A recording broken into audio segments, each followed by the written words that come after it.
There is something that young men in Pakistan are warned about from the time they are old enough to be out after dark. Not knives, not criminals, not even the police. Something far more dangerous than any of those things. Something that looks like a girl. She is always beautiful. She is always alone. She is always at night. And if you are lucky, you will notice her feet before it is too late. In the folklore of Pakistan, India, and across South Asia, there exists a creature so perfectly designed to fool young men that it almost seems deliberate. She is called the Churel. In some regions, they know her as the Pichal Peri, which translated directly means the one with backward feet. And that name tells you almost everything you need to know about her, except the part that matters most. You won't know to look at her feet until it is already too late. The legend has existed for centuries. Longer, probably. The Churel is said to be the spirit of a woman who died in a state of deep injustice, a woman who died in childbirth, abandoned, a bride killed before her wedding, a girl wronged by the men in her life in a way so severe, so unforgivable, that even death could not contain her rage. She returns. Not for revenge exactly, not in the way of knives and screaming. Something quieter, more patient, more cruel.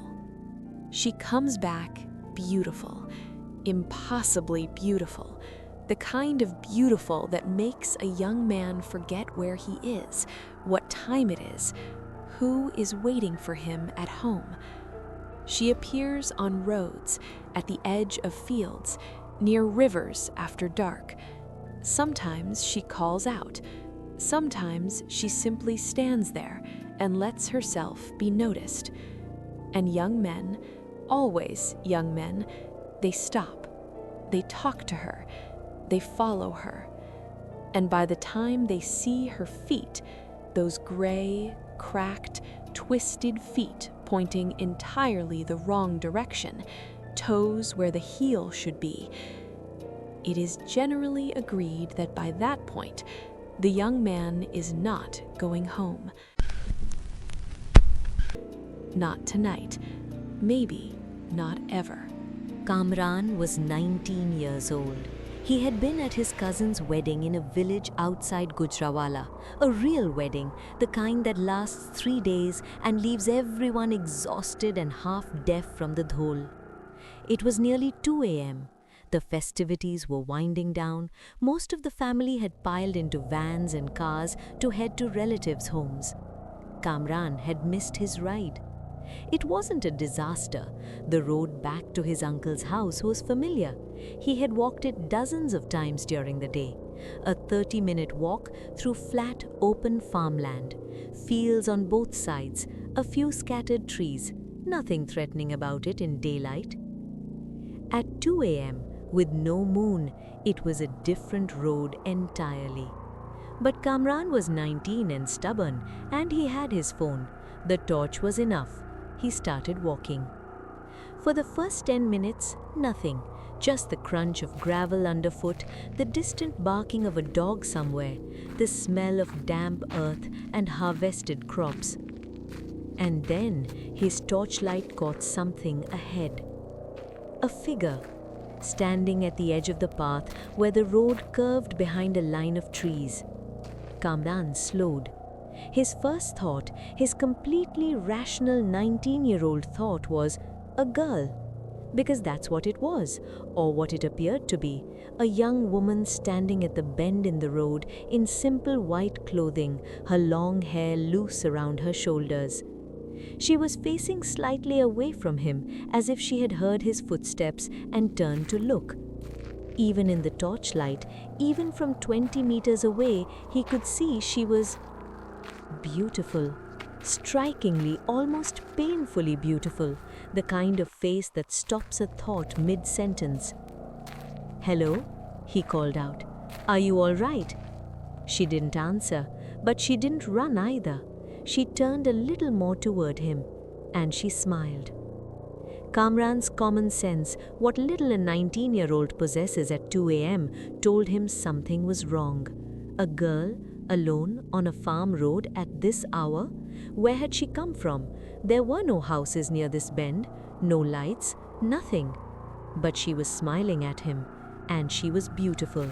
And he was 19. He walked toward her. He got within 10 meters of her.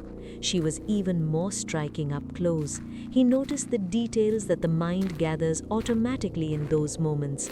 The delicate features, the long lashes, the way she was watching him with an expression that was somehow both completely calm and intensely focused. "Hello?" he called out. "Are you all right?"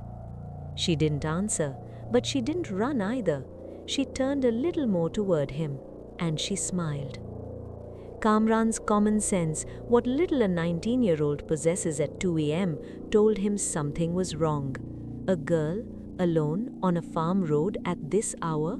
Where had she come from? There were no houses near this bend, no lights, nothing.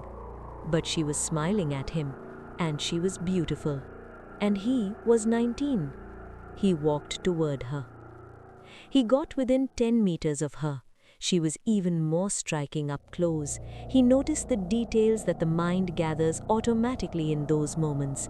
The delicate features, the long lashes, the way she was watching him with an expression that was somehow both completely calm and intensely focused. And here is where Kamran makes the decision that he will spend years trying to understand. He said yes. He said yes because she was beautiful, and he was lonely, and it was 2 a.m., and the human brain is not designed to process danger when it arrives in an attractive package. They began walking together. She walked slightly ahead of him. Not strange. The path was narrow, and she knew it better, apparently. He followed behind, torch in his hand. They talked, or he talked, nervous chatter about the wedding, about the village, about where he was going. She mostly listened and smiled and asked small questions that kept him talking. Smart questions, targeted questions. He was so focused on her face, on keeping her attention, on saying something impressive, that it took him 3 full minutes of walking to notice. The sound. Her footsteps. They were wrong. Not louder or softer than they should be, not irregular, just landing wrong. The weight distribution of each step was slightly off, as if the foot making contact with the ground was shaped differently than a foot should be shaped. Kamran slowed down, and then his torchlight, which had been pointing forward at the path ahead, dipped. It dropped to the ground for just a second, just enough to illuminate her feet. The toes were pointing behind her. Not twisted, not broken, not deformed in the way of injury or illness, just backward. Completely, cleanly, perfectly backward. As if whatever body those feet belonged to had been assembled facing the wrong direction. As if the person walking ahead of him was not walking forward at all, was in fact walking toward him from a direction she had never left. He stopped moving. She took 2 more steps before she stopped too. Then, very slowly, she turned around. And her face, the beautiful, soft, carefully human face, was not exactly what it had been 10 seconds ago. Kamran ran. He ran without looking back. He ran without thinking. He ran with the pure, ancient animal instinct of a creature that has just understood it is prey. He ran until the gravel gave way to tarmac, until there were lights ahead, a petrol station, the fluorescent kind that makes everything look slightly ill. He ran through the door and stood inside, chest heaving, and could not speak for a full 5 minutes. The attendant on duty that night would later tell people that a young man had stumbled in just before 3 a.m. and sat on the floor near the drinks fridge and refused to move until the sun came up. He never explained exactly what he had seen in her face when she turned around. He has never explained it to this day. What he will say, the only thing he will say, is this: "The feet were pointing the wrong way. That's how I knew. But I looked at her face too long before I looked at her feet. That's the mistake. That's always the mistake." The legend of the Churel is old, older than the word Pakistan, older than the borders that divide the land she walks. She belongs to the soil itself, to the dark between the villages, to the hour after the celebrations end and before the sun returns. In some tellings, she is simply dangerous, a predator who lures young men away and leaves them wandering, lost, sometimes for days, found in fields, confused, unable to account for their time. In others, she is something more complicated than that.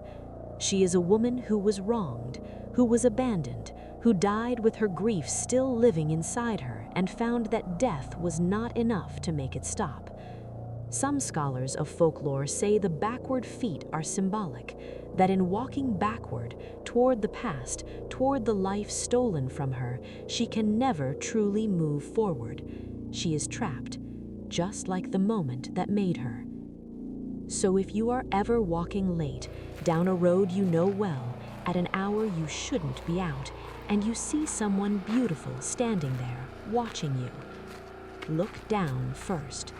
Look at the feet, because by the time you look at her face, you may already be walking the wrong way home.